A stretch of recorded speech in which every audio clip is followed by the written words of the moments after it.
IndependentLeft.news. Independent Left News. Indie Left News. Independent Left News. Oh yeah, and I get news from Independent Left. Thank you, Independent Left.news. They actually put up posts of different shows, different things going on. Check out Indie Left. They're doing a lot of good things. They're on Twitter and Instagram, and they've helped promote our show a lot. Thanks for the work you do behind the scenes too. This man does our Discord and some other help, so I just love to shout him out. Thanks so much, man. Yeah. They kind of really do a great job of pushing. Thank you, Independent Left, for reminding me of that. Check out IndependentLeft.news. IndieLeft.news. Indie Left, shout out.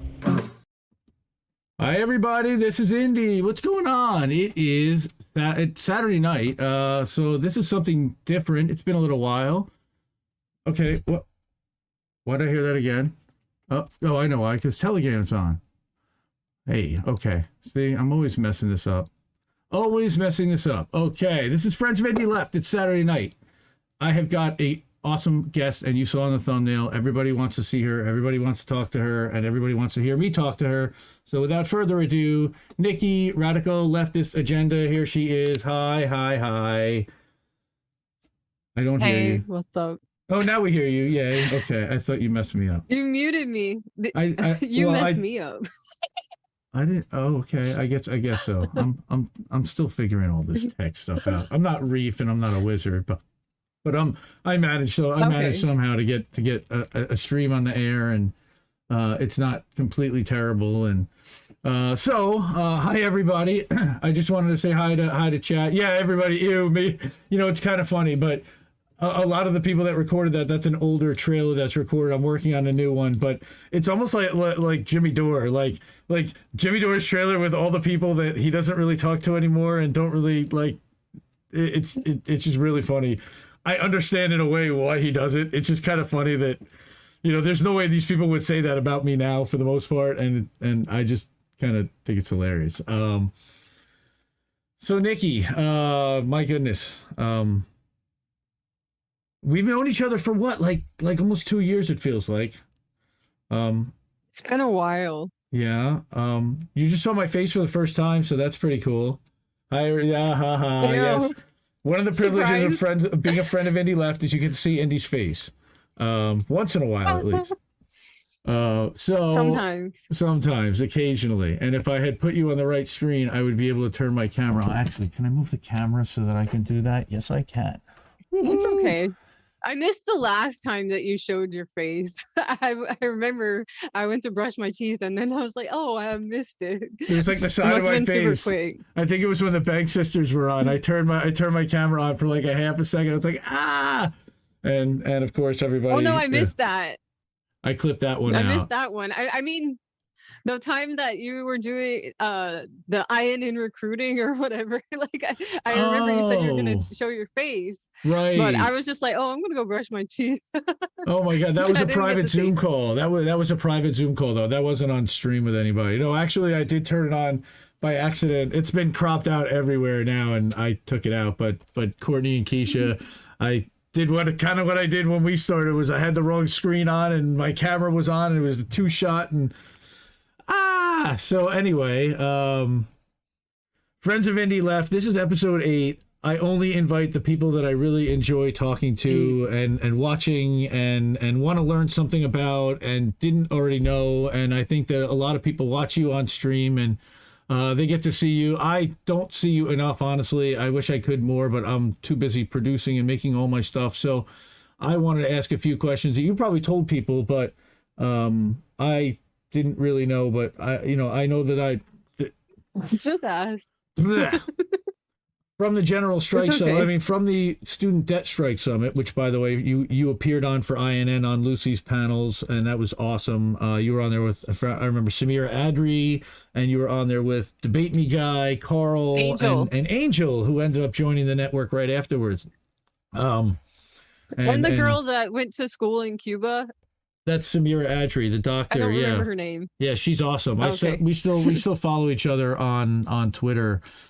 She's really cool.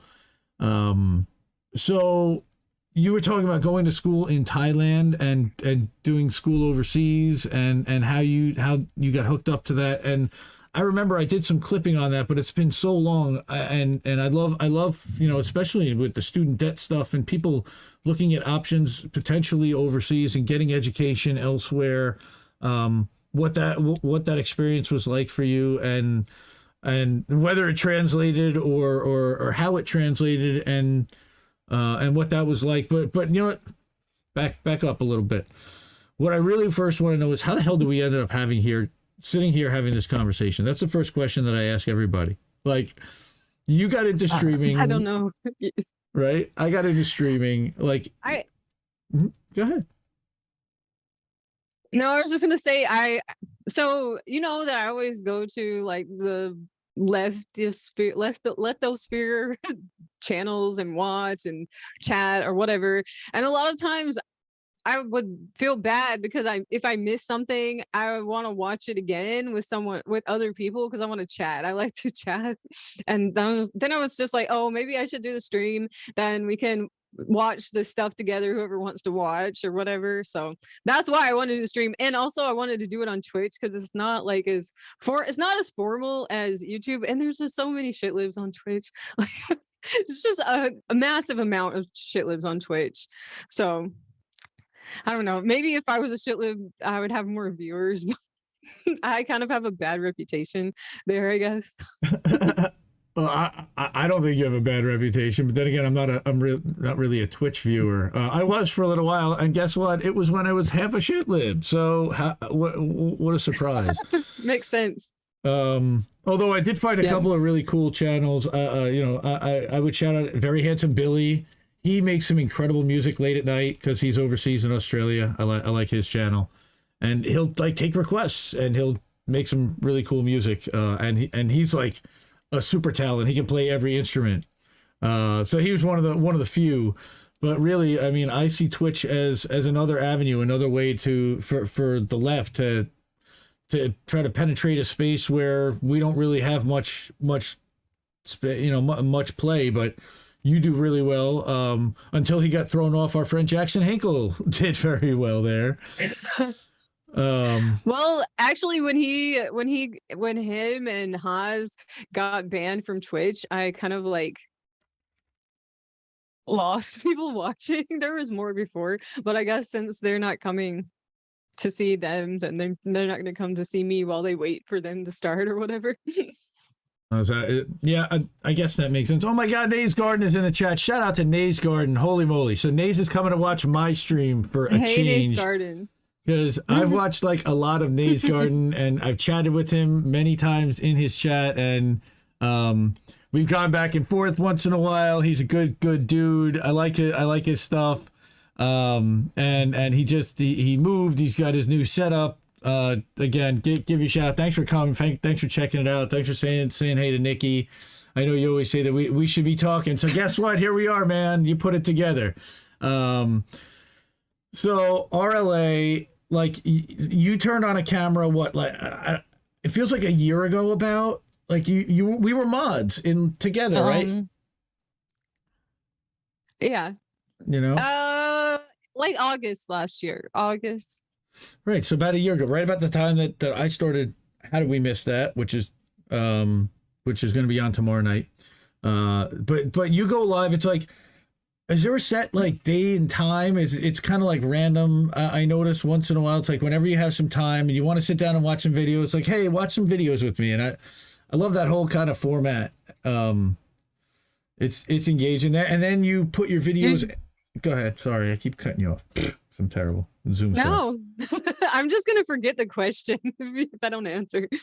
So usually after I get home from work, I'll try to do a stream, and then on the weekends, like kind of whenever I'm like up and feel like it, usually. Okay. So Human Love Solidarity is asking if you're friendly with Mary Jane. And I don't know if you can answer that for work purposes. Sometimes. Sometimes. Oh okay. yeah, it's okay. I can answer that. It's legal here. It's legal here. It's legal in a lot of places. So. Thank goodness. It just yeah. became legal here, and I had my first dispensary experience in my state. I've been to dispensaries kind of all over the country, but First time in New Jersey. I'll tell you what state I'm in, but thank goodness New Jersey finally got up and figured it out. Yeah, so that was pretty cool. And then we went down to the Jersey Shore as the family, and I was able to get like a pen and kind of hook that up a little bit. It was nice. You probably need it too. Yes, very much. I have 3 young kids, so 3 young kids definitely need a little bit of a break at night. Well, too many. Yeah. How many is too many exactly? A lot. I was a nanny before, and that was like, it was a lot of work. It was too much work, actually, for the pay I got, anyways, or the lack of pay, I guess. I'll tell you, nannies are grossly underpaid. I mean, we did an event at my house today, actually, as a family. We had an ice cream social. My wife invited a bunch of the kids over that are in my kids' classes and the parents, and there was like 20 kids here. It was insane. Screaming, That's running crazy. around, inside, outside. And my wife is just an incredible, she's like a super mom, super nanny, super hostess. And I'm just like, completely wow. And afterwards I had to take a nap. Like I was like, I'm beat, son, lifting and carrying, and this is dad, you know, I had to go into dad mode for a day. So you when you're not streaming, you work a full-time gig, correct? Because that's what most of us on the left actually have to do, because we're not grifters, like the grifters that everybody calls us. You know, good grifters actually don't have to go to work all the time. So apparently we're not really good at what we're doing, right? Well, I'm not. I'm not good at it for sure. Well, again, I just think the whole grifter term is freaking hilarious. It's played out. Well, the only people who are grifters are generally people that have a second stream of income, or that have takes that you disagree with. That's what we find are the true grifters, and not the ones that are taking corporate money ever. Those are never grifters, by the way. You know? Yes, they are. Right? The Trump is. They called Trump a grifter. I remember that. Right. Trump is just a grifter. But Right. I mean, Well, he is a grifter. He actually, like, that is the closest sense of the word to what a true grifter is, because like literally he just takes your money and there's nothing of value that you get in return. So or very little of value. I think that a lot of Trumpers would probably disagree with me, but I did not really see very much value there personally. Same. But careers and jobs, I love talking about like funny jobs and other things that you've done that people would never know unless they really watched a lot of you on stream. And there's a lot of people that are going to watch this, hopefully, that don't ordinarily watch you, that would learn about some things and some personality about what is the soup that makes up Nikki? Like, how did you end up with this hilarious, quirky, and where you're coming from your leftist position? Actually, I didn't even like pay attention. Like once Bernie lost 2016 and Trump became president, I stopped watching the news. I totally stopped watching it. I was like, this is ridiculous. This is crazy. Like, how can this even happen? Didn't Trump go bankrupt a bunch of times? Like, how is he the super businessman turned president? This isn't real. Like, this is crazy. And so I didn't watch the news until COVID hit. So a lot of people are like, a lot of people will ask me about something that happened during that time, but I wasn't watching the news, but I was working. I was working at a cosmetic store, and I was working all the time. And then on the weekends, I would go out to like some rave or party a lot, but then COVID hit. I can't do that anymore. So I was like, okay, I won't be doing that anymore. And now I don't really feel like going. So I started watching the news more, and then I was just like, damn, what the fuck's going on? Oh, there's an election coming up. Who seems good? Trump really sucks. And I was like, Biden sucks too. Why is everyone so happy about it? And I just started watching all the political shows and everything, because I used to watch like TYT and shit like that a long time ago, like when they first started. And I was like, oh yeah, there's that show, that YouTube. I'm gonna start watching this. And then like once the force the vote thing came around, it was really weird because Cenk was saying like, oh, well, Cenk also said they need to pardon Assange, Trump should pardon Assange. And then the force the vote thing came along and he said, they can do that. They can withhold their votes. And then like, as soon as Jimmy Dore said that he was for force the vote, he totally changed his tune like, oh, Kevin McCarthy can become Speaker of the House and all the shit. It was really weird. And I was like, okay, I'm not going to watch them anymore. So maybe I like stopped watching them after a lot of other people, but I was just like, it didn't make sense to me, but I didn't like know people that were like watching it or anything. I didn't know what was going on because I wasn't paying attention. Right. And then once I figured that out, I was just like, this is so fucked up because they're fooling a lot of people because they do have a lot of subscribers. Right. It's just really like, I felt like upset and mad about it. And I also felt like, how are there people that still support them? Can't they see that they're not like looking out for the best interest of like, regular, everyday people, average people? I don't know.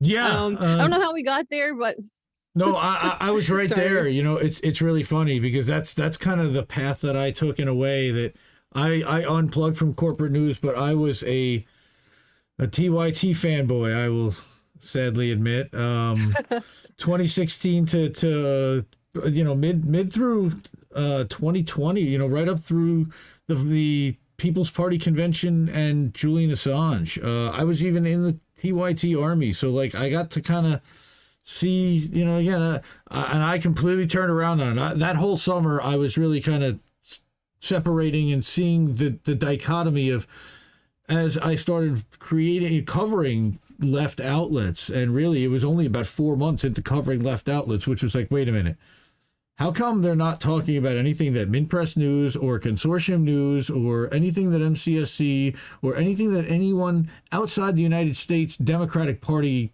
apparatus is really talking about? And mostly they're focused on Democratic politics and domestic stuff. But the international stuff is so Trump. much, it's so important, right? And then they got super focused on Trump too. No, you're right. They got Trump derangement syndrome. Still. Part of that is their benefactor. Well, I think again, Jimmy talks about how Trump is Cenk's mirror, and Cenk is so angered by Trump's rise and success because a lot of it mirrors Cenk's rise and success, like. That makes sense. That makes sense. I want to give a shout out to Robbie Yeager while I'm on. Oh, fuck Thanks yeah, for dude. doing all of that work. Fuck yeah, dude. He's one of the best people in the world. There's about 5 writers that I absolutely covet and adore, and Robbie is in that. He's on the Rushmore for me. For that piece and exposing the funding and the Katzenberg money. But also for exposing the Colonial Pipeline story. And he goes into the Sunrise Movement and Adelson and Bloomberg, and he's just, there's few better. And he's turned me on to a few as well. But Whitney Webb is up there. But I would definitely put Robbie right up there in his research. And again, like us, has a full-time job because. On the left, when you want to expose corruption, you can't be playing the corporate game, and you have to kind of have a job and do this not for the money, and not to expose the truth. And I think that's what we realized kind of collectively pretty quick. So most of us realized it in 2020. Again, how people are still in 2022 after force the vote, after everything that's happened, and not just force the vote. The way that they treated a lot of stuff now. March for Medicare for All. Again, you talked about, no, please. This is how I want it to be, a conversation where you interrupt me. So March for Medicare for All, you can interrupt me all you want because I talk nonstop too. But March for Medicare for All, and the way that people behaved around that was very revealing, and who supported that? It's really strange. And it's we're so seeing strange. it again. Like these big YouTubers. Yeah, they won't stop it. These people, Owen Higgins, now Jordan Chariton is butting up with Owen Higgins. That seems kind of strange. What's going on there? And it's kind of aligning when he started shitting on Jimmy more. It's kind of like makes sense like that. If you understand what I'm saying, right? Like why are they doing call-ins together now? Why is everything suddenly that Jimmy thinks is wrong according to Jordan? I don't know. Like, it just seems strange. Well, I think Did you see Jen's? part of it is the whole Nick Brana thing, and the fact that Jimmy continues to align with Nick, and Jordan had such a problem with Nick, and the way that their interview went, and how Jordan cut off the stream and wouldn't let Nick speak. And because I'm not going to let you just go on and say whatever you want to say, because Nick is a politician. He was politicking, and that's what Nick does. Once you turn him on, he's going to say whatever talking point he was going to get out. And it was the first time I believe that he was speaking on camera after he was accused. So I figured at least let the man have his say, and then you can critique it without cutting him off repeatedly and not letting him get a sentence out. But that was wild. That was I remember that shit. Really wild. And guess what? I got a follow the other day on Facebook, on Twitter, again from Jordan Chariton, which was pretty interesting. So hi, Jordan, if you're watching. Hi, Jordan. You're getting popular. No, I don't think that it's them getting popular. I think that it's they see what's happening with INN and with the Breaking Point stuff, and that they're becoming affiliate networks, and that we're going after The Intercept, and we're going after exposing these people for being corporate independent media, corporate funded independent media, corporate aligned, corporate backed, that never align for the actual for taking the next step, the direct action and mutual aid, first of all. Now, Jordan definitely advocates for mutual aid, and he covers general strikes, and he covers these things. I don't really necessarily hear him talking about organizing workers and doing that. I see him covering that, and that's not really his lane. I'm not saying that is. He covered Chris Smalls more than just about anybody else did, and it helped his channel as well as not really enough, unfortunately, because YouTube suppressed the hell out of it. And I even tried to help Status Quo last summer. So again, I have some intricate knowledge, and I feel, and then he kind of wrote something about me in a Substack last summer and aligned me with the nihilists, and it's kind of funny, nihilists, via nihilists, and now we did Colin did a whole segment on it, and it just became a thing. The nihilism talking point really originated in my mind with him last summer. It was over the Nina Turner crap. I've seen certain groups of people use the same words all the time, and it just makes me feel like, damn, that group chat is getting bigger. The shitlib group chat. I don't know what you're talking about. Right? I don't know what you're talking about. The shitlib group chat. The shitlib group chat. Because they all come out with the same thing at the same time, saying the same shit, and then they tell their audience, and their audience repeats it in all the chats or whatever. See, I don't watch their channels. How fucking obvious is this? I do.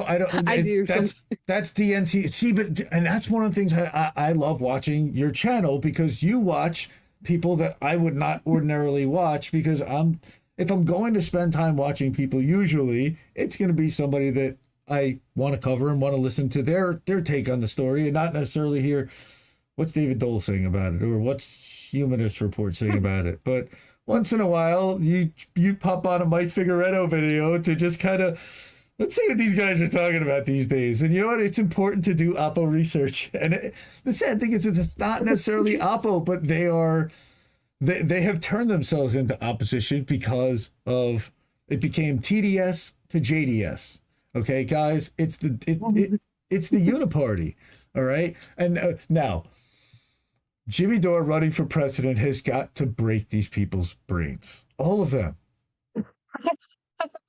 I saw Mike from PA on Twitch.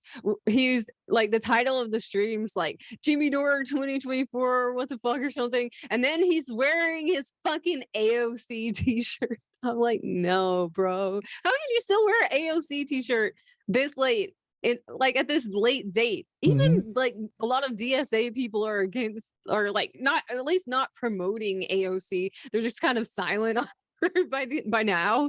But like, he's still like so proud. He wants to suck up to Hassan so bad. It's so funny. still like, that was literally, he was on Hassan's election night 2020 coverage. Okay, this is, again, I was half shitlib then. I was a Hassan fan and a subscriber, so I can say, like, with watched all these guys, and I then followed Mike from PA for about 4 or 5 months. I asked him questions on stream. I was in his Discord. We had DMs back and forth. Then I said something he didn't. He threw me out of his Discord, and then whatever, man. What he does, the thing I do like about him is that he ran the funny political videos. He ran the Alex Jones videos that were hilarious. He ran the Kenneth Copeland videos that were outrageous. He like that. Now it's called the Remix Bros. It was called WTF, bro. What the fuck, bro? Like. They did great videos. I found out from his channel. So that's the one like thing of value that I got out of Mike from PA. That, and he exposed Bo of the Fifth Column, and talked about what Bo did, and how he kind of what he had done in going to prison. And then he tried to get an answer out of him, and it really wasn't the best answer. I tried to get an answer out of Bo. He didn't answer me at all, and I was like, all right. So I got. And then Bo, it turns out he was like inflated and boosted by some corporate algorithm company out of California. I don't know if you remember that story. No, I didn't hear that. I don't know. I didn't hear everything. So if you let me know, I'm or maybe amazed. I forgot because I forget shit. So the deal was that in February or March of 2020, some LA group realized that Bo's videos were effective, they claimed, in converting radical right-wingers over to the left, or at least bringing them towards the middle and back from extremism. Because he talks with a real Southern accent, and he's got a big woolly red beard, right? Like he stands in his shed, and it's the whole thing is and what Mike did is expose that like the whole thing's a prop. The accent is overblown, which he admits, but he doesn't really readily admit it on a regular basis. Now he kind of makes a joke out of it. What talked about like that he had gone to prison and he had gone to prison for like what was considered human trafficking, and it was really kind of nefarious stuff. I don't know how nefarious it was. It was definitely not good stuff. Yeah, it's true. Like, so there was some company he was working for that was importing women from Romania to work as hotel employees for like pennies on the dime, and he was in charge of like making sure they had housing but kept their mouth shut, and then like 3 months later they would send them back. It was like a whole messed up scheme. Yeah, it was really, really kind of, but he was not the ringleader of it. He was one of the people who was doing it, and he served time, and I believe he paid a huge fine, and again paid his debt. And but at least to kind of come clean and understand what happened, and has he made any kind of restitution? And I think he's done a lot of really good things for people, but I just stopped kind of paying attention. The whole thing kind of just, it felt like an act after that to me. It felt like it was just, the whole thing was not as genuine as it was before, and I was fooled. You know, that's how I feel about AOC. I feel like that about the whole squad, actually. I was so happy about them and excited, and now I feel like a fucking idiot, but you know. We all were, and it's like vote hard, you know. And again, you know, this is the perfect weekend to talk to you about this because of what happened this week, and the vote that happened, and the Supreme Court ruling about Roe v. Wade, and we can talk a little bit about that because that's how everybody's algorithm gets boosted, is saying Roe v. Wade, Roe v. Wade, Roe v. Wade. That's what YouTube wants to hear, and that's what YouTube wants to boost. So there it is, guys. Now you have it like eight freaking times. Okay. I didn't want to talk about it, but I'll tell you how I feel about it. That's it. Please. Like with 2 sentences. Okay, so I feel like it's bullshit, and I feel like they knew this was gonna happen and they took it away. So I have two things. I think like they're either going to give it back and pretend like the Democrats are the heroes after they fundraise some, so they can be like, oh yeah, we did this for you, and get elected, or they're gonna just totally go fucked up and just not give it back, but still fundraise off of it and tell people to vote on it, and then nothing will ever happen. Like, it's got to be one or the two. But I still see people blaming Trump for this. I was like, this is actually not Trump's fault. It's not Trump's fault.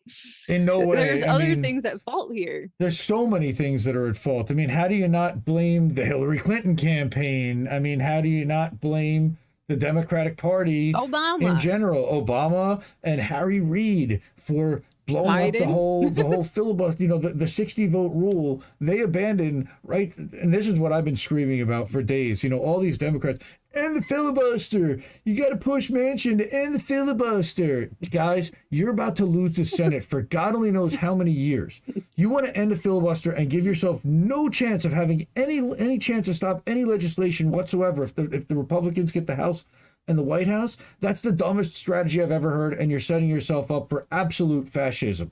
It's dumb, okay? Because they're going to have a majority in both houses, and if Biden can't string two sentences together and things continue the way they're continuing it for the next 2 years, we're in deep, deep shit, And there's take your seats. And Jimmy Dore 2024, he's got to get on a ballot in 50 states if he thinks he's got any kind of serious chance of running. Plus, he's got to get some name recognition. I think it's mostly a marketing gimmick, a way to boost recognition, a way to boost. This, to me, is Montgomery Brewster of Brewster's Millions. None of the above. Vote none of the above. Fuck these guys. Vote none of the above. That, to me, if Jimmy came out and said, that's what my campaign is, fuck these guys, vote none of the above, I'd be behind him 1,000%. Jimmy Dore 24 run by Nick Brana. That sounds good, actually. Jimmy Dore 24 run by Nick Brana. I'm out. I'm sorry. I can't. Me too. I'm out too. Nick Brana's sus. He doesn't feel genuine to me, and I feel bad saying that, but I felt like that ever since I've heard about him and saw him. I think the first time I saw him might have been on Jackson's stream, and I was just like, I don't feel good about this guy. And then more and more information comes out, and like the people that's worked with him don't have good things to say. And it's just, look, I can't say I wasn't personally there, but all I say is I have a gut feeling that he's no good. And I was excited about the idea of the People's Party, but I really just don't feel good about Nick Brana. I'm sorry, man, but you just don't seem trustworthy. That's all it is. I'm with you. Nobody was more excited about the People's Party than I was. I literally streamed it on 6 screens. I had a whole thing where I was doing chats on different live streams and monitoring all kinds. I was super excited about this thing. I'm ready to cover it as independent. I wasn't even independent left then. I was still Progressive News Daily. But that was one of the events that kind of made me realize that TYT's never interested in covering a third party and going outside the Democratic Party after they had been shunned by the DNC from their virtual convention. Remember that? They wouldn't even be able to get the freaking Zoom call in Wisconsin, okay? And then the People's Party was like, we would love for TYT to come and cover this event. Please cover this event. We will give you not only credentials, but full front seat. Jimmy Dore's going to be here, Tim Black, and Cornel West, and Nina Turner, and Ron Placone. We were all together. What the fuck happened? All right, what happened was a massive division. We know. But it's really sad to see the way that this all went down. And again, I think part of it was ego because Jimmy Dore was involved and Anna Kasparian was never going to get involved with anything Jimmy Dore touched again. She kept her mouth shut for long enough. And then the gloves really started to come off around forced to vote time, and they just pulled the mask off. And we really saw it. But again, where Anna Kasparian showed me the worst side was a super chat on a premium stream with Kimber Maddox. And it was September, right after the Assange thing. I had been watching Richard Medhurst covering the trial daily, and sit in on this thing, and then come out and type these incredible Substacks and give this report on very detailed notes on here's everything that happened. And I kept begging them daily. It was at the top of my newsletter, and I was posting it into their Slack. I was like, guys, you should be covering this. This is a huge story. We'll look into that. That's what I knew. That's what I did too. I sent super chats because I remember Jackson went to the protest in Echo Park, and they were like kicking the homeless people out of Echo Park, even though the neighborhood people wanted them to stay there because they've become neighbors with these people. And so I told them, because I knew I sent it to the John Iadarolas damage report, I was sending super chats like, hey, this thing's happening in LA. Are you guys gonna cover it? Because it was more than one day too. And then he's like, oh, we'll look at that. We'll look into that. But later on, I realized, okay, they would never look into that because they didn't say anything about it. And it's just like, this is a big deal. This is a big thing that's going on. How come this leftist or progressive organization channel isn't interested? Like, it seems weird, especially when they all live in LA. And then it came to I don't COVID. know. And again, an incredibly well-funded organization let go basically everybody but 10 people. All right. I don't know if they necessarily let go of, but they cut way back. If you remember correctly, they created the damage report for John, but then he did a virtual show for like an hour, but they cut that main show back from 2 hours to an hour. They got rid of like a premium show. They got rid of all that stuff. And they were just like, bare bones, we're going to do what we can to survive, but send us money every day. Send us more money. All right. All the time. But Jimmy's the grifter. When every single one of his videos, if I remember correctly, during pandemic was, hey, I know that I got a premium thing, but guess what? Nobody's got a fucking job, so just enjoy the video. That was exactly his thing. All right. But That's he's what the he grifter. said. Yeah. All right. For a year. Well, that was and his look trailer. at them. They were talking about him selling Let's Go Brandon shirts, but they have all kinds of shirts on their fucking website, like RGB shirts, Trump shirts. They're using Trump. They got Trump on their shirts. AOC, and, like, they're using selling AOC's books likeness. and all kinds of shit. And they're not paying her, by the way. They're using Yes. these people's likenesses and they're not compensating them, which is like some kind of a violation of likeness rights or something. They're supposed to pay them for that, and they're not. Yep. And then they call other people grifters. And I remember they had a thing about those shitlibs had a thing about when FHL was FHL. They're like, oh, they're selling merch. Like, bitch, you have your Amazon shit linked to your Twitch. Shut the fuck up with your wish list linked to your Twitch. And you have your own merch. I can't believe probably people didn't buy it, but like still, like, you can't complain about people having merch and a Patreon when you have the same shit. You just can't do that. Sorry. I bought the merch. Yo, So I bought 2 books from TYT, and I have like some hoodie or sweatshirt. I bought Winning the Green New Deal, the Sunrise Movement book, and I bought That's great. the original Young. Oh, that's great. You So, bought the Mad as Hell. Did you get the set? That's all right. We know somebody who will go. There's a set. I didn't know there was a set. We will go somebody who will remain nameless, but he worked for the Cenk Uygur 2020 for Congress campaign and maxed out a donation of $2,800 to his campaign. Oh God! Someone we know. Okay, I don't feel so bad about buying that. But we're book grifters. But we're the grifters. Okay. Do you remember when they were going to gave them money? I'm just a sucker. We gave them all money. Do you remember that they were going to do the environmental stream, $150,000 to get all the presidential candidates to have an environmental debate that they never got anybody there to and never failed. We're going to do something with that money. We promise we're going to do something with that money. Yeah, they did something with that money. They never did anything. They paid themselves and absorbed it into the regular. Well, we gave you great quality content. That dude, man. Again, I feel betrayed. I feel suckered. And again, I it's sad, especially John. You know, like John would be. I thought he's kind of decent. Again, the best of all of them. He really kind of was. Like he gets how. See, to me though, in a way he's decent, and in a way he may be the worst of all of them because I think he sees how bad all of them are. He sees how bad they all are, and he stays, and he hangs out because he's comfortable, and he's got a good gig. But when I remember the stream where he was talking about how hard it was for him and his wife to buy a house, and I was like, oh, you can buy a house in LA. And then they end up getting one, so that might be why he's saying, sorry, the sun is like coming in, and it's making me look weird because it's just that time of day.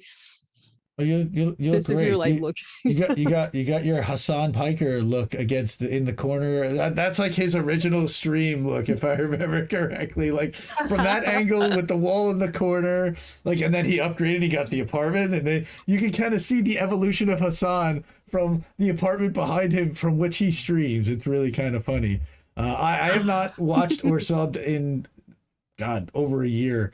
And Lucy did a whole thing about from Blue Moon Red Wine, again, Indie News Network. You actually want to watch real streamers, I love her. real independents, okay, part of a network, a real network of independents that get together and have, and we don't profit from this.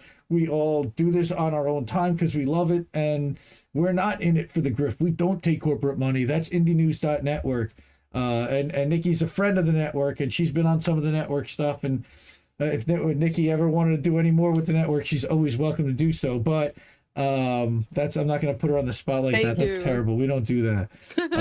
But We don't do it. But she watches a lot of our network members' content, and we so greatly appreciate that, because we need friends of the network as well as members of the network. So there's a need and a place for everybody out there to participate in what we're doing. And I don't know if you had a chance to see, but last night, my brother Reef and I came up with a new show and a new segment. Not a new show, but he during Reefer After Dark, he decided to debut this new segment. And the other night, I found a website, and I'm going to do this, Reef. I'm going to steal this for the night. Okay, what is it? Okay, I found a website, and it is an AI generated face site. So every time you go to the site, it generates a completely fake computer AI face. And what we were doing was making up backstories and who is this person, and we called it who are these people, right? See, you're laughing, you get it already, right? So hold on, I got to now find the tweet that I sent him that started this whole hilarity. Okay, we ended up doing this the other night for about 4 hours straight. Okay, till about 4 in the morning. Okay, I'm not going to. Could not stop laughing hysterically for so long. Hold on. Now, here's the tweet that started the whole thing. Let me bring up my screen sharing. All right, and then let me put I can put our screen share up here. Hold on. Paste this. And we're going to switch to presenter mode. Okay, so you can see that, right? Pretty well? That these faces? Yeah, kind of, but it's not clear. I'm going to show you. I'm going to read it. So this is meet Amber, Brenda, Michelle, and Sarah. Okay, a quartet of accounts with differently rotated versions of the same GAN generated face. And what's GAN? It's Generative Adversarial Network. These are botnets, okay? So the AI technique is used by thispersondoesnotexist.com. So we went to thispersondoesnotexist.com, and we started just saying, okay, so what's this person's deal? Okay, so where do they live? What do they do for a living? Okay, imagine. Okay, so that's cool. They actually have like a little story there. So, but if you just literally hit refresh, every time you hit refresh, oh my God, that looks like me. This is Jordan's cousin. No, it's Jordan Sheridan's cousin. It's George. See, this game has no end to it, and it is endlessly hilarious. Okay. Yeah, this is Glenn Greenwald's son from when he had a kid with a woman before he knew he was gay. Oh my God, that guy does programming, and he loves bike riding on the weekends. I don't know if he wears his helmet for sure. He definitely wears a helmet, 100%. Okay, this game just never ends. So we started playing this, and he had Chris Legion. Okay, so is her name Karen? No, I don't think it is. No. It might Cynthia. be Becky. That's not bad. It might be Becky, I was thinking, but I'm telling you, the tears were rolling down my cheeks as Reese starts coming up with stories, and I give this sort of, oh, this guy, he was, this one was definitely in prison. Oh, okay, so she's got like modeling photos, and she's trying to make it, but everybody tells her that she's just got something that's not quite there yet, but she's great. Then remember, we can make fun of these people because they're not real. The whole great part of this is these are not real people. So go ahead, yell at me all you want for talking shit about non-real people because they're not real people. Yes, Bones. This girl hates Jimmy Dore. Says this girl hates Jimmy Dore. 100%, man. 100%. She definitely does. I think I've seen her on Twitter before. Well, definitely. It might be Suki's mom. Hey, okay, we've definitely okay. And then sometimes there's like something going on in the background, and we're like, hey, what's going on in that background there? That's hilarity. All right. That's her twin. I'm telling you. Oh, she. See, but look what happened to the eye. Because once in a while, the CGI or the AI isn't quite perfect, and it's got like the glint of a mirror off a corner of the eye. So it just. Oh my! Whoa, purple hair kid. Okay. Okay. His parents are shit. Or is that pink? For sure. Oh, his parents definitely. Yes, his name is Skylar, or it's some kind of non-binary name, for sure.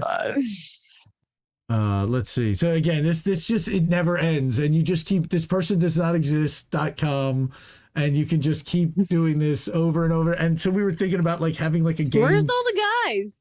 A game for points. Where are all the guys? Because it's funny, they were all women. They were all guys. Like that dude. Oh, here we go. Okay, so he works for like a pharmaceutical company, maybe. He's in middle management. I was thinking he works for RNC.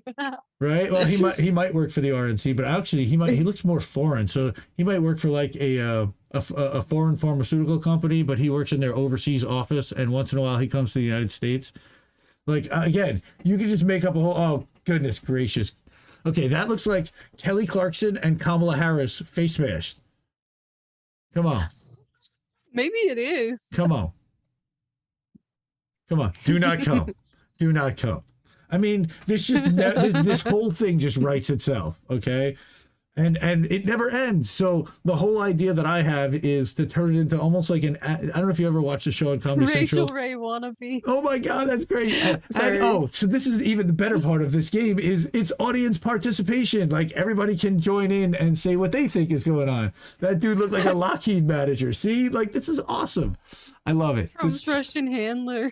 I'm sorry. Okay, her name is definitely Karen.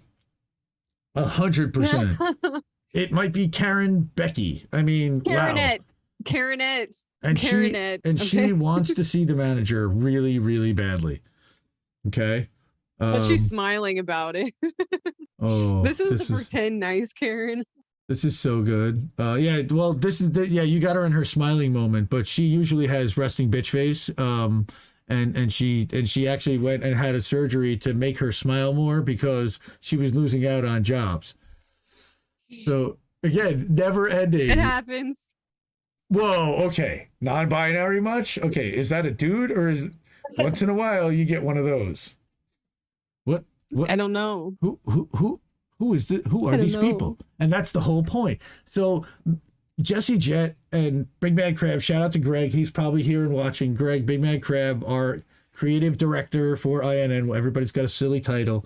So Greg and Jesse came up with an intro for INN, and it has like a little dot with the logo that comes in, and it has Nancy Pelosi at the end going, who are these people? And I thought it was perfect for our network because nobody knows who the hell we are anyway. Like, who are these people? It works good. So and it fits this. And when Reef put it together, and he's like, oh, "We've been doing this for a while." He goes, "Oh my God, who are these people?" We hit the floor, both of us. Just here goes the uncontrollable laughter again. I'm telling you, I had not laughed that hard in weeks, maybe months. Where I like slapping the table, couldn't catch my breath, kind of funny. Okay, so this guy's a college professor for sure, right? Like definitely. Maybe like in medical school because it looks like he's got Pfizer shill. He's got some scrubs. A Pfizer shill. Okay. He might. I know a guy. holy shit. So as it turns out, in my previous life, I know a guy who now, as it turns out, is a right-wing Twitter streamer on Rumble, like hardcore, and he's got a pretty decent following. On Rumble? On Rumble, 24,000 followers.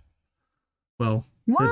that's a platform for That's them. a lot. I'm not necessarily going to say what his name is, because there's actually somehow there's a picture of me on Facebook with him, because from our previous life, when we were both in another industry, I didn't know about his political stuff, and he didn't. Brilliant as far as technology, and as far as search engine and figuring out how to get content up to the top of Google. So a lot of what the right wing is experiencing, I can almost attribute directly to this guy, because he's one of the best I've ever seen. Oh shit. Oh shit. Oh shit. Yeah.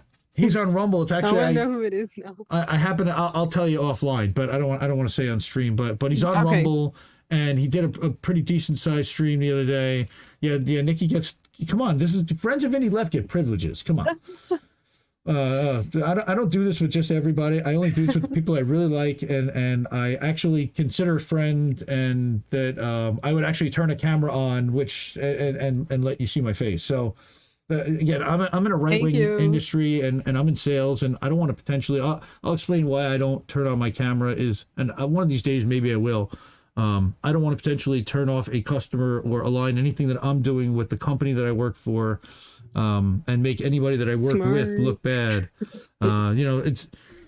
But I certainly feel the way that I feel, and I'm passionate about amplifying independent streamers and independent news outlets, and countering the corporate narrative that's out there, and identifying the bullshit that's being spread by both by both parties, which is actually the Uniparty. Shout out to Whitney Webb for really coining and really bringing that whole narrative in vernacular into my world, because they did. I played into the whole red, blue, left, right narrative.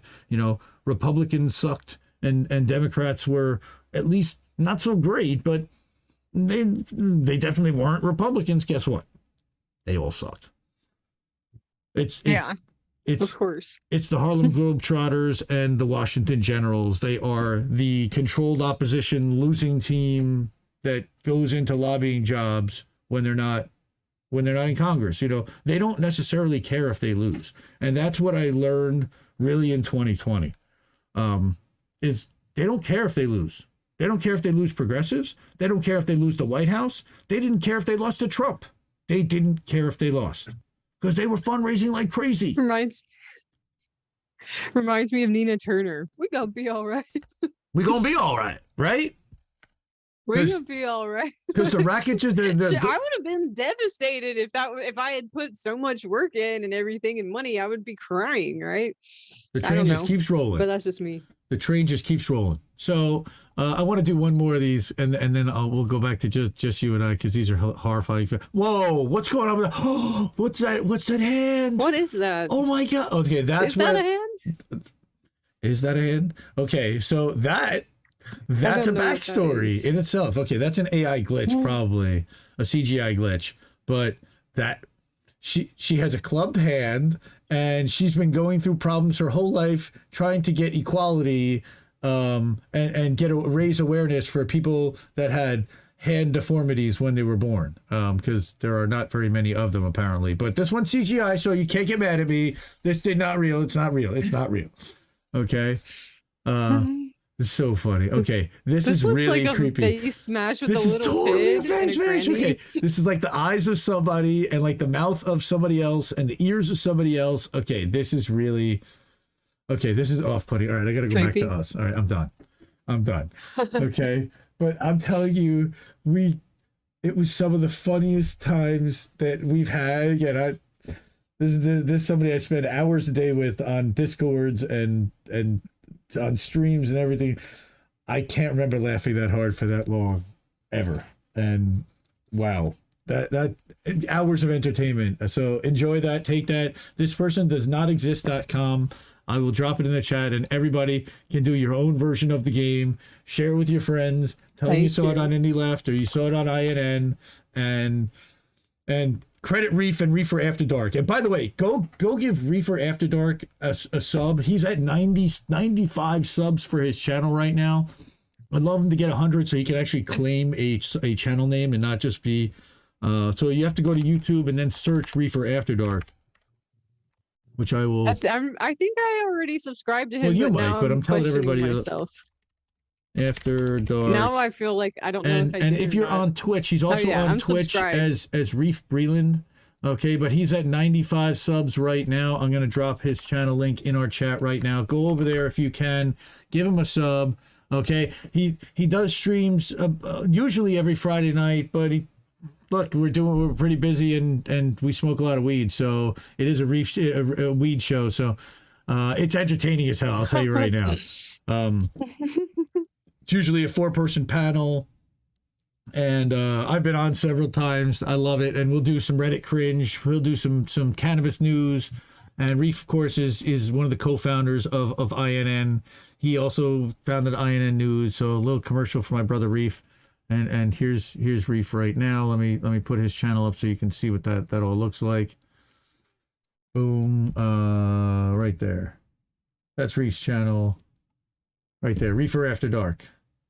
Okay, so it's got the black with the nice little logo, the black and the green weed logo. Go Reef, go hook my brother up, and you can hook him up on Twitch too.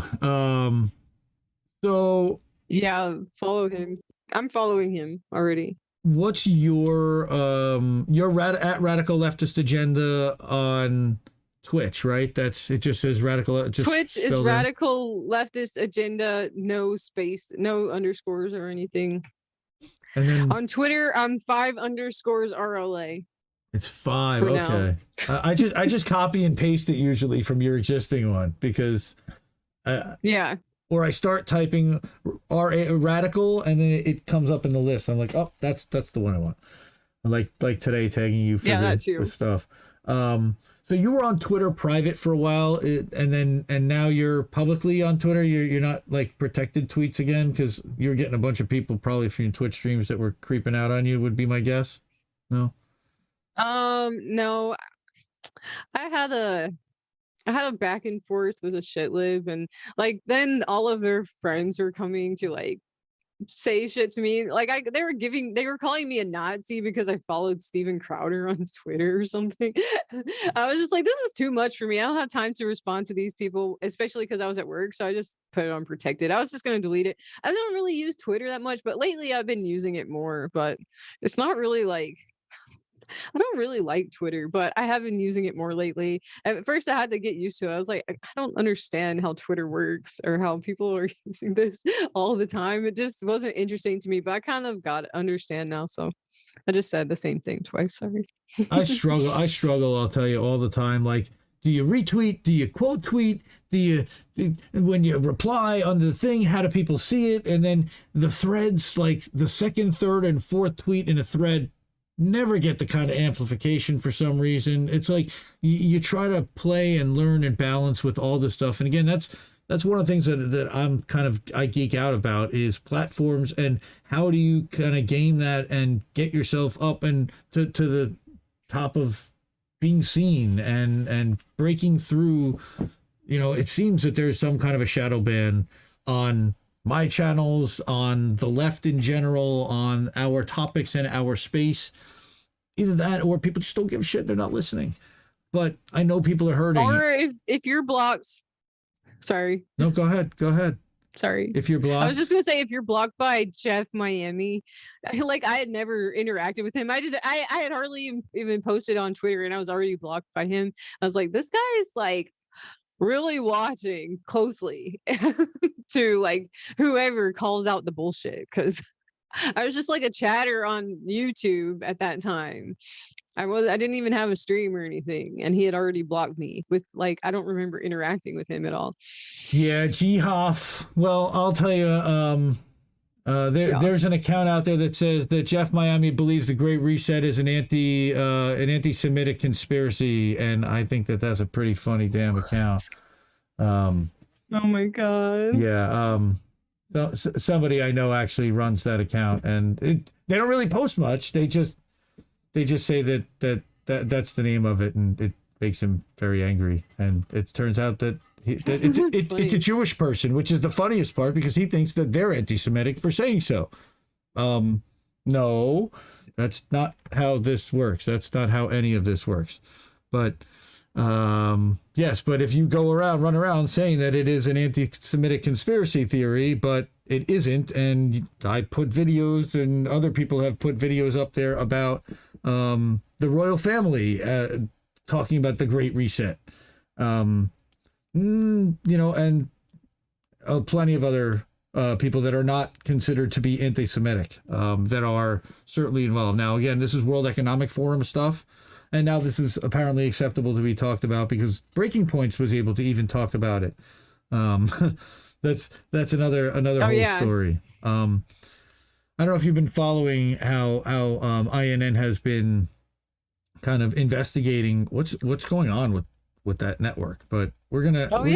I was reading your Substack on my stream about like you. part 1 and part 2. Well, I got part 3 coming up soon. Even though I suck at reading out loud.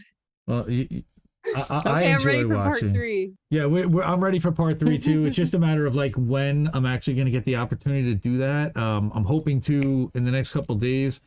But tomorrow night I'm doing a show, maybe Monday night. But Tuesday night we got Jesse's show. Wednesday night we've got that March for Medicare for All stream. That's at 9 o'clock. Oh, shit. We're going to be co-hosting that on all the Indie News Network and Indie Left News channels.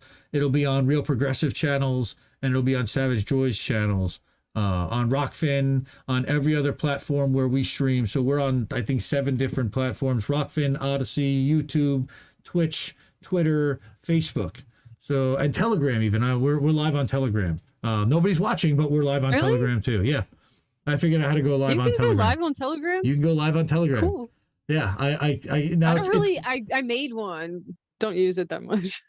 Sorry. It's interesting. It's almost like a Facebook fan page in a way where they can follow and then they can engage and have a conversation either under a specific chat or there's a whole separate like channel just for the followers to have a chat.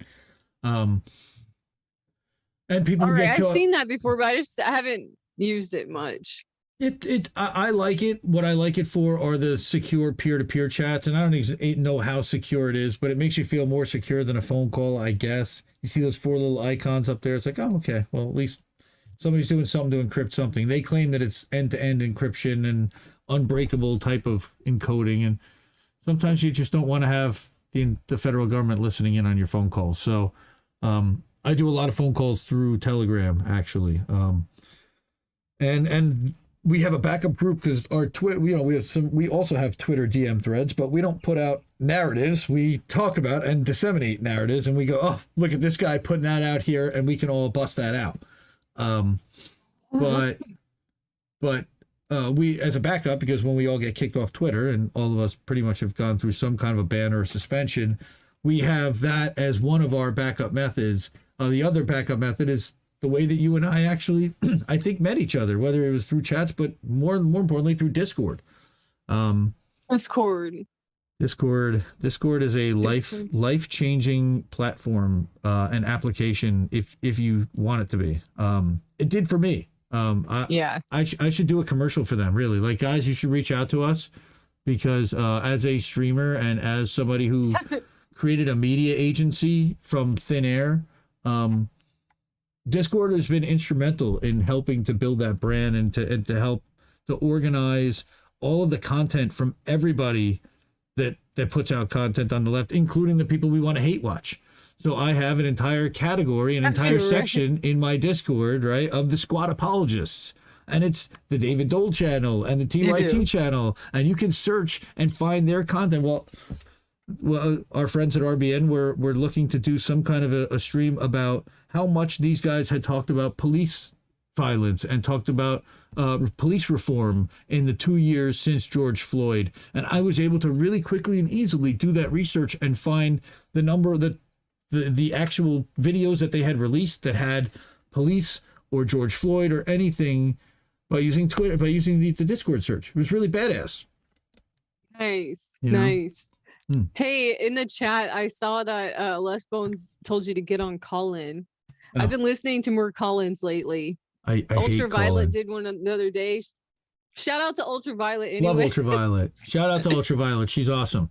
But I can't stand calling. I don't like the fact that you don't know who you're going to be talking to. So that's complete randos, and you can certainly get trolls and people that you don't want to talk to showing up in your conversation. There are definitely people I don't want to talk to and don't really feel like I need to talk to. So I'm not going to. And Owen did a call in. I listened to it the other day. You should have called in. It would have been funny. well, see, that's just it. Like I've had several times, like, hey, so and so. I have done a couple of call-ins. I did a call-in show with Ryan Knight. I did call in. I called in. Really? Yeah. He asked me to be on his show, like as a code thing. It was great. I mean, I enjoyed that, but mostly it was think just I he did and I. listen to that. That was fun, man. Let me tell you, he that guy can talk. And shout out to Ryan. He's also really, really good.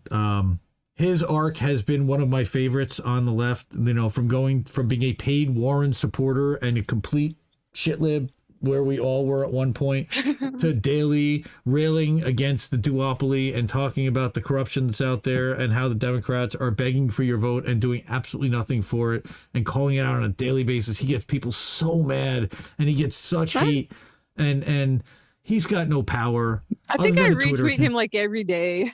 I've got his tweets on alert. Like, there are some people, because the algorithm definitely doesn't show me all their tweets, unless you put them on alert. So that's a little hint for people. If you find that you're not seeing somebody's tweets that you want, click on the bell and set them for alert for a little while, and you'll be able to see every tweet that they have. It's a little annoying for a little while, or once in a while they'll get on a storm, but you can mute them for like an hour or 15 minutes or a day or forever.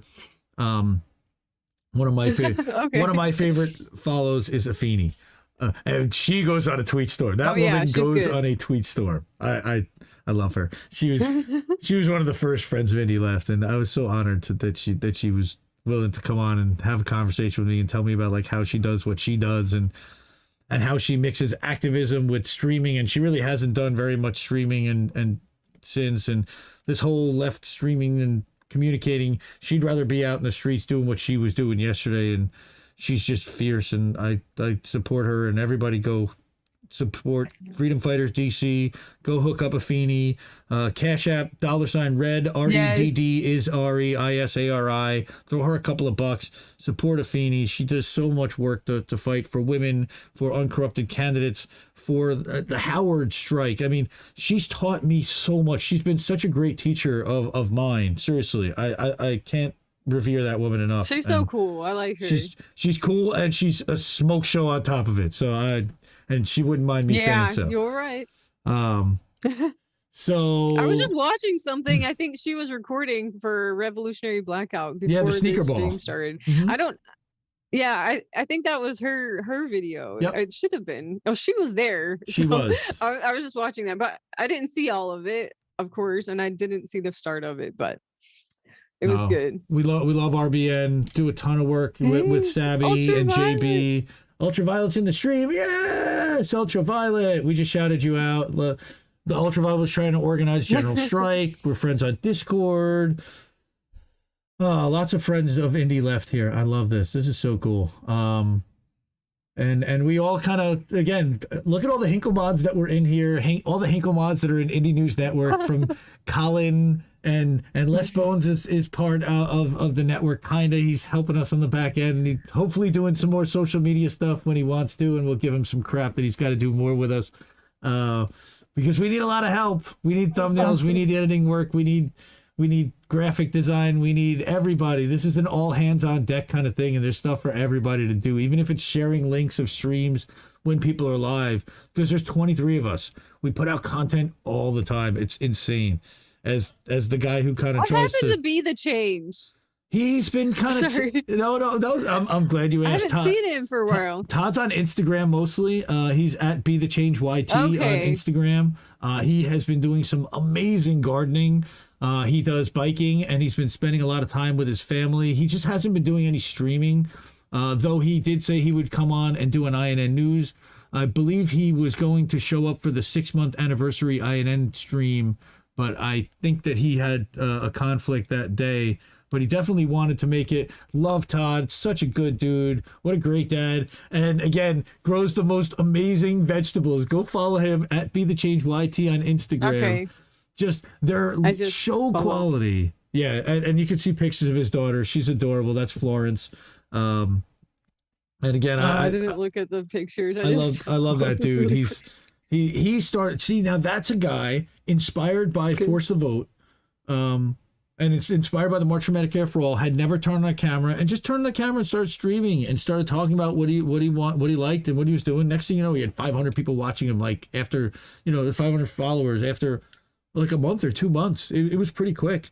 I really liked what he was his saying. videos. They were good. Yeah, they're really good. And he was reading some books on screen. I actually hosted him on Independent Left one night, and we did an interview way back on his channel before INN. But he was one of the first people I had thought of as like, this guy's got something on a channel that we don't really see anywhere else.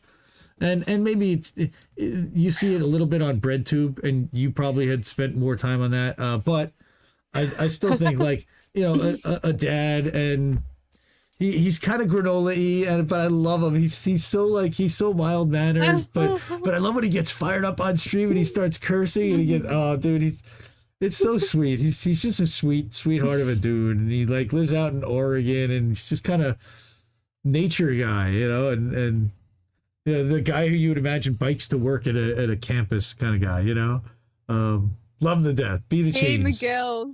So what happened to Be the Change? Bess from Millennial Explaining. She's also, shout out to Bess. She has not been feeling so well, but hopefully she'll be back soon. She's been having some back troubles, but she'll be back, hopefully doing some more interviews and podcasting. Because Millennial Explaining, that was a lot of fun, I like too. her too. She's great. She's good. But she's good. I've seen her on like a few shows, and every time I'm like, oh, this was really good. Right. One of the great parts about INN is there's like a whole a group of people to come back to when you do come back. There's shows to go on and people to talk to and interview, and it really has become like a family. And I love being part of this community. All the lefty streamers, and I appreciate all the people that watch all our streams, because we're all just fans. I am too. Like, I make content, but I make content that amplifies everybody else's stuff. It's kind of like what you do, and that's why I think we get along so well. I don't really make content. Well, except that someone left a message on my video on my YouTube upload, and he's like, when are we going to get some better content? And I was like, I don't consider myself a content creator. You are definitely a content creator. And I upload it. Streaming on Twitch is content creating, and then you upload it to YouTube. Yeah, not really. I'm just like streaming. I'm just showing other people stuff, and then like sometime I might have a comment, but not really. I'm just like chilling. I want to watch this. Maybe talk a little bit, but more just like watching and chatting. I'm telling you, it's more than most people do. Figuring out how to actually turn on a camera, share your screen, get your audio going. Ask Lucy about that. She's been struggling to the point where she doesn't even want to stream anymore because it's such a challenge, and she wants somebody engineer the stream. So we're gonna work with her. We're gonna work on getting her a team so she can focus on the content and on streaming and on doing more research and on not having to worry about engineer and worry about platforms and software. And she can do all that stuff. She's great. Really skilled at it, but just doesn't like doing it. And again, there's 70 things right now that I'm looking at. I'm looking at chat from Rockfin plus all the other things through Restream. I'm looking at Twidget, where I can actually put a chat up on screen like that. She creates a solid community. Yes, she does.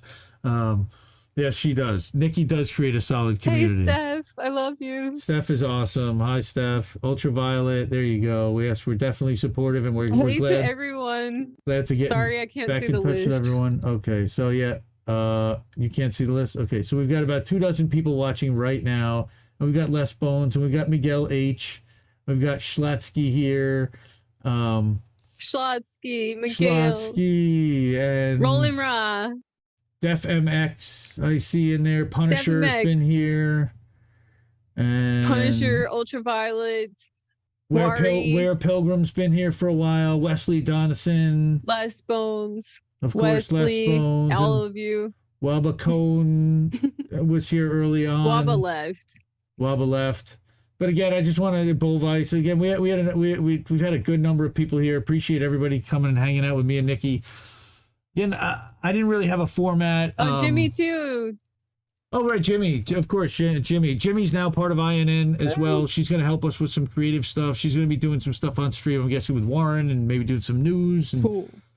yeah, she's a badass. I saw them, I think, the other day, or it was last week. I don't remember when it was, but I saw them on recently. They were on last night. They did the secret show. Shh, secret. On Warren. He's such a class. I can't wait. I cannot wait to see Warren do the face game. Because he was in chat and I was dying from what he was typing in chat. I just can't wait to see his facial expressions. So funny. He goes up and down. That guy is such a character. Again, one of the he's our comic relief at INN. He and Reef, we're talking about doing like some kind of a comedy channel. We're gonna probably do like some kind of a Spotify channel there. And have like everybody who makes music, Jesse and Chris Legion and Big Mad Crab, and they'll be able to put their albums and their content kind of under. We'll have a label. We'll have the INN label. Pretty badass stuff. But yeah. Sorry if you heard all of the engines outside. I didn't hear any so of it. Loud. No, you're all good. Okay, good. My microphone's good. No, you're good. You got one of the good ones. Is that so loud? Is that an AT, an Audio Technica? See, I'm into equipment and learning who's this got what. is the Rode Podcaster, which is one that you can just plug in USB to make it a lot easier. Oh, that's good. I like it, but it's kind of the dial thing broke off, so I can't really adjust it by like the way I should be able to. But like turn down the gain or whatever. Right. I use the Blue Yeti. It's stuck where it's at. Which doesn't work with Mac apparently. That's a popular one. Yeah, it is. A lot of people use that. I got it at Staples. It's not like it was like Staples. I went to any kind of crazy store or anything. I got it at Staples. If you see a silver Blue Yeti, that they only sell them at Staples, that means that person got it at Staples usually, or they got it secondhand for somebody who got it at Staples. It's true story. So I wanted to. Who is Ultraviolet on Twitch? Hook me up, chat. Ultraviolet is on Twitter. Ultraviolet is on Discord. Ultraviolet is on Callin. She's on Callin. If I search Ultraviolet. What is her handle? It is Hex the Kyriarchy, and I'm going to put her link in chat right now. So yeah, that's you, and we've got your link, and you're hooked up. But I appreciate you coming and hanging out. It's always good to see you and talk to you. Maybe one of these days we'll get you on here and we'll talk about some stuff that you're up to. We'll talk about general strikes. We'll talk about some of the other issues that are going on in your world. Definitely interesting. She has a lot more information than I do. I need to listen to her. I'm surprised you listen to me right now. I'm just talking about bullshit stuff. Well, we need to talk about bullshit too, because there's a lot of non-bullshit going on, and people need a distraction too. I cover news like nonstop, and it's horrifying, and I need like brain cleansers, and Reef is constantly yelling at me to stop and like, dude, stop covering, stop answer. I don't like all day, and it's just like once in a while. I know Reef's all funny shit, but so I want to hear something serious. That's why I watch, because but I like some of that funny stuff too. But I want to hear something serious too, because this is news, right? How did we miss that news? I thought. Well, we try. We're going to try. I'm getting back to a newsy format tomorrow night. I am going to show a couple of STFU Shitlib Joe's videos tomorrow night. Those are good. I love those. Oh my God, they're so good. Shout out to Joe. I love Joe. I love you so much. You're the best. And now, dude, the one with the Russell brand and the INN, the one in the beginning with the Russell brand logo and the INN logo. I'm like, oh, that was like so good. And they're all just one better than the next. What independent media thinks about Joe? Joe Biden. He's pushing him out like Every day I feel like there's a new one. Is there one today? Maybe I should have looked for one. I didn't see he one. did, but I but- wasn't really on Twitter. He did, but he pulled it down after a little while. I messaged him like, dude, like, it seems like it's a little too aggro towards AOC specifically, and it, like, her detractors would be like, violence. It's exactly the way the way that he set it up. It looked like Jimmy was really angry at her, and it's like, he's angry at everyone. Yeah, he's angry at her. We're all angry I at want her. to see But that. I'm like, I think he deleted the tweet, but like, dude, I'd like to see him like yelling more at like leadership and people who are actually in power and complaining about people that can actually do something versus, yeah, we got her to do that. We know she's not going to do anything now. Like, at this point, if you're still arguing about what she's not doing, like, come on, we know. We know at this point, she's going to get reelected too, and she's going to get reelected by an overwhelming majority doing what exactly? Now she's she's an MSNBC wine mom constituent. Seriously, that's who her constituency is now. She's pregnant too. I don't know if you know that. Yep. We know she's engaged and pregnant. She's gonna have a baby. She's gonna have a baby. She got engaged probably because she got pregnant. Huh. So, and she wants everyone else to have babies too, at the same time as her. Apparently, well, but she's out there in the streets performatively screaming when she could have made sure that Nancy Pelosi wasn't the Speaker of the House. Yeah, she had that power. I know. Yes, you had that power. If you had collectively decided to use it and were willing to to withstand the onslaught of media barrage that were calling you every name in the book by not just Fox, but also by MSNBC and CNN. They just weren't willing to do it. And you can see, they just don't want to get yelled at by CNN. Alexandra Rojas got a deal on CNN. So they knew, so that was a big tell. You know, Justice Democrats were a huge misdirect, sellout, disappointment, whatever you want to call them. Sad. It's so sad. It is. I mean, we got like 95% of the way there, and then they just yanked the whole rug out. But then again, maybe we never really were, because they allowed it to get that far before they kind of pulled the mask off and went, aha, here's who we really are. You know, because the establishment, would they have stopped them at every time, at every turn? Somehow, you know, I don't think that they wanted to see Joe Crowley lose necessarily. Was Nancy Pelosi happy that it was Crowley and not her? Yeah. 100%. Better him than me. Pelosi. How come they could just still stay on? People like Pelosi and Dianne Feinstein, all these people like Biden, like how doesn't there have to be some kind of mental capacity to stay in government? Like, isn't there that for driving, right? It's but you can still run the country. Right? Oh, Joe Biden would definitely be failing that right now. Oh, what was that? I just want to say that. I mean, come on. That was... Wow. You take your seat. Did you see that thing? The note card thing. Oh, yeah. Did you see it? Yeah. That's you so funny. do this. You do that. She does this. It's like literally telling him step by how to eat a peanut butter and jelly sandwich. Too much. This is fucked up. Yep. All right. I'm gonna. I don't have like a finisher or a thing. I'll give you a chance to plug some stuff. The only other thing that I plans for 20, like other streams that you're going on and stuff that you like to watch.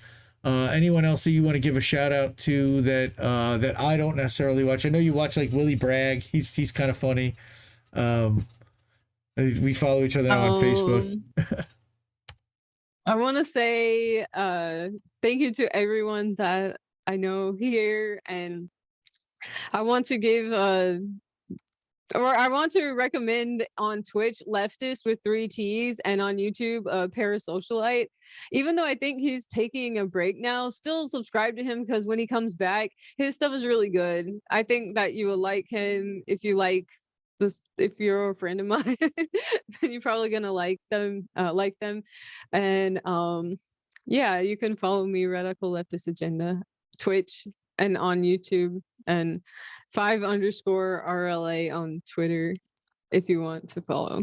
And all of her And that's it. descriptions and links are in the doobly-doo below. I recommend a link tree if you don't have one already, and it's a good way for people to find all your Oh. links and then donate. Wait. One more shout out. If you're not Go. following the Tara Reid's channel or podcast, what are you doing? Yes. And yeah, I really like that one. It's been really good. The last few ones I've gotten to see and listen to. Well, thank you. Super good. Good guest too. Thank you, because you're talking to her executive producer, actually. You may or may not know. I know. Yeah, I figured you knew. I yeah, already know that. But go shout out Tara. But yeah, go follow Tara. She's now getting on Rumble. She's on every platform we're on. She's on Rockfin, YouTube, Twitter, Twitch, and Odyssey as well. She's on Telegram /Tara Reid, READE, or /Tara Reid author. Thank you for mentioning that. She has been getting some killer guests lately. Monday night, she's going to have Wyatt Reed from Sputnik on.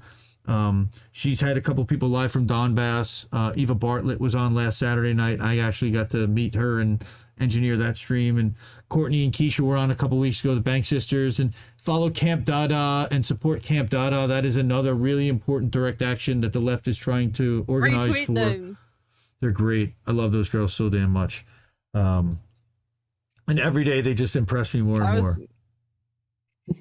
I was listening to their live stream when they were talking about Owen Higgins calling. It was good. Is that the one, It the was truth good, about but it Savage sucked Joy? because oh yeah. Because but it sucked because a lot of people were making points in the chat and they weren't interacting with the chat. That was the only sad part because it was a live stream. But other than that, it was good. They do another stream afterwards where they kind of go through the chat. I remember, if I recall, like because they can't really go through it. I don't know. So if you watch, if I you was go to at their work, channel, so I didn't know. yeah, they do another gotta video where go they go to through the the channel now. chats. But yeah, they're great. Oh, okay. Yeah, they're on Rockfin now also. That makes sense. I didn't know.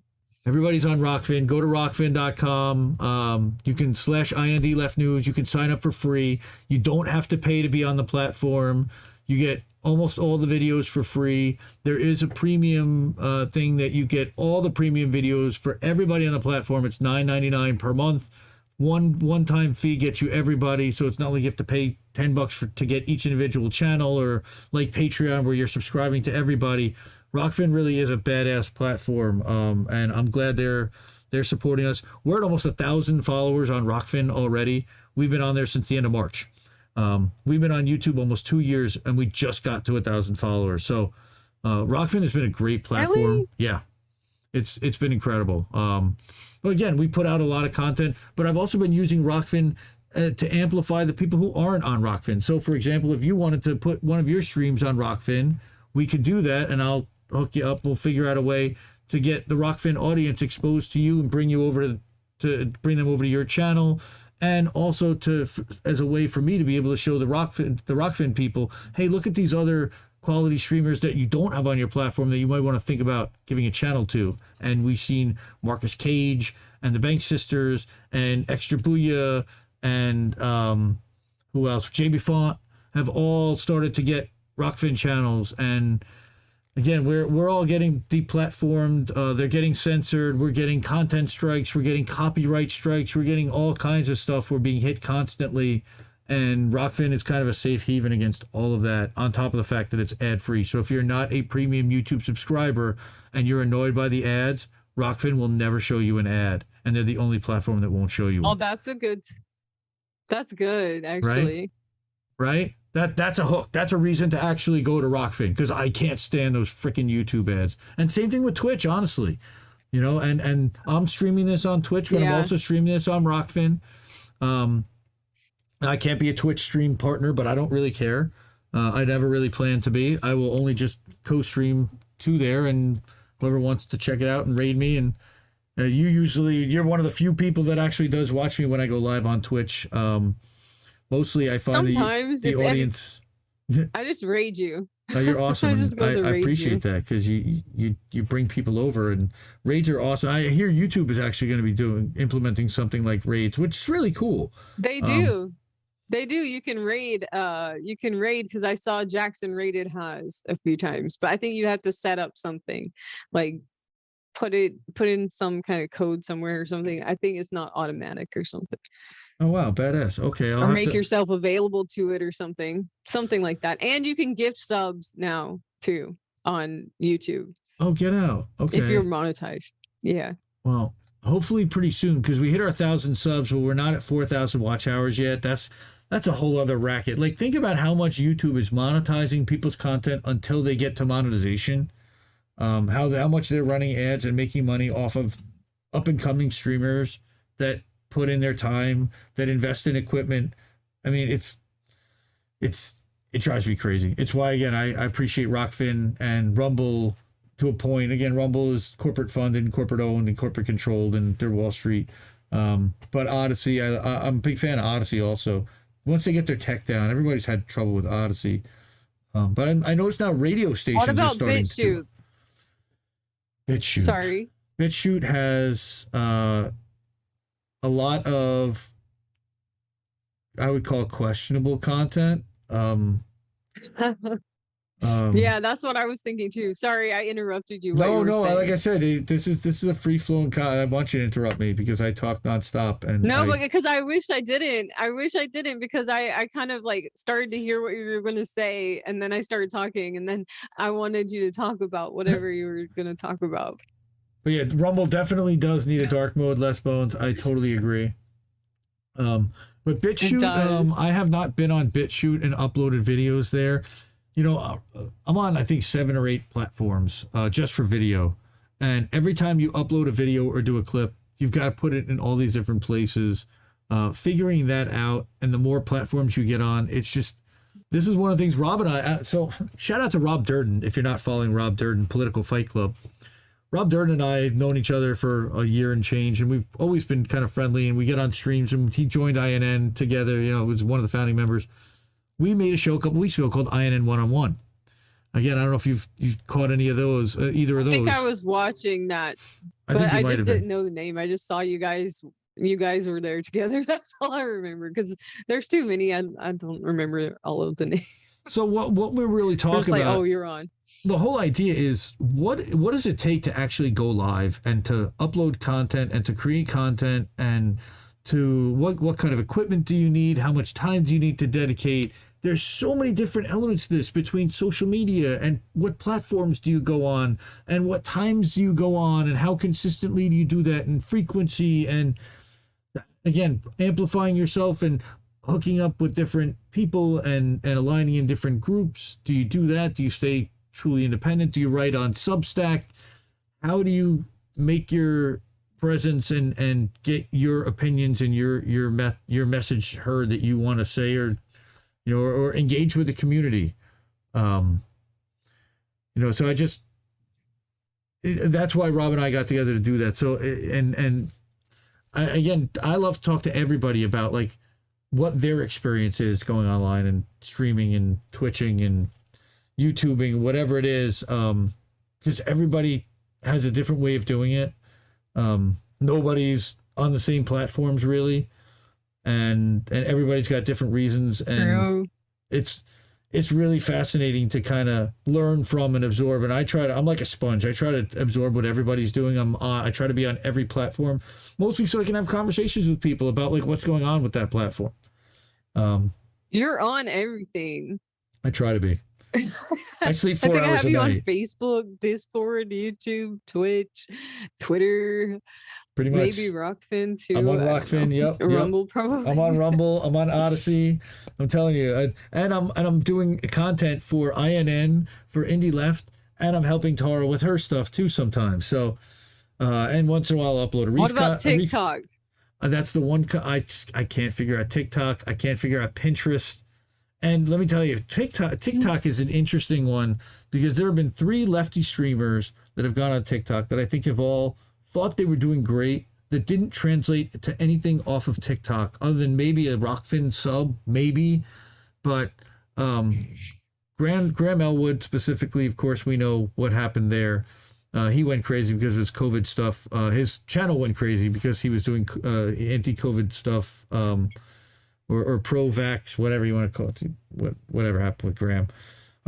Gordon Dimmack, unfortunately, I think he put a lot of time and effort into doing these really good TikTok videos, but they took a lot of time and didn't really translate into subscribers or anything. And then he got into a point where he just, I can't do this anymore. I've got to go back to work. Just don't do it. It was really sad because he's really talented. He's one of the original Assange fighters. And he got to a point last month. It was heartbreaking to see the stream, and man. And then Ron Placone to a point. Ron Placone even, Ron was doing like a five on days TikTok? a week. He was on TikTok and he was doing like these little beach vignettes, and it turns out they did just as well or better. So he's like, I think I'm just gonna do the beach stuff now. Like I'll do like a stream a week, and I'll do my virtual shows. I'll go on the road now. He's got COVID right now. Shout out to Ron Placone. Feel better, Ron. He was supposed to go to Iceland on tour, and like 2 days before he was supposed to go to Iceland, he tested positive for COVID, so he couldn't go. He was all excited to go. He'd never been there before. I feel bad for that guy. Got to meet him in April. Big Mad Crab and Les Bones and I all went into New York City, and we saw Ron Placone with Chris Mohan and Lauren Ashcraft live and do some live comedy. Apparently Ed Lee was crazy out in the streets, and we didn't know it till afterwards. And that's a whole other story. Damn. Yeah, damn. That was a fun day. I'm getting ready to go see Jimmy Dore live show again, but I kind of wish I if he talks about COVID the whole time, I'm gonna be pissed off, because last time I went, his whole thing was about COVID. Oh well, no, I kind of understand. I don't want to hear that. No, I think now he's focused again on gray zone Bellingcat stuff. Else. He's still on the lies of COVID and Fauci and the narratives that are still going on, and the monkeypox, and they're still trying to push. Do you think it's going to be his whole thing? No, if it's I don't think so. Thing that I heard in April, then I'm going to be pissed, because I was disappointed last time. But actually, Max was really good. I saw Max. He was there that time. He was really good, and Steph was good, and Kurt was good. He looked younger in person. Kurt's great. Shave your knuckles for Pfizer. Oh my God, who did that the other day? Shave your knuckles for Pfizer. I think it was Jesse said that, or someone. I was cracking up. That was great. So yeah, again, we could do this all night. I don't want to tie you up. I got to get back to getting some stuff done, and I love everybody being in chat. So thank you for hanging out. But I appreciate you talking with me and us talking some trash. I told you there was going to be no format. It's nothing formal or anything, but I just love talking to you, and we don't get to talk on stream. We get to chat, but we don't get to actually talk. So this was fun, and I'm glad. I hope everybody else in the chat had fun. It seemed like we did, and again, just appreciate you watching videos. And it's like I'm sitting there watching with you sometimes, and we're in chat and we're talking, and it's fun doing that. And again, thank goodness for Discord. It helped me find community. And connect with like-minded people who are really, really fantastic, and this is one of them. So go follow Nikki. Love her to death. She's awesome. Thank you so much for coming on and talking with me and humoring me for an hour and a half when I told you it was only giving an hour. And we'll do this again maybe sometime soon. But this has been Indy, and I would say continue questioning everybody's narratives and motivations. Thank you, everybody. Good night.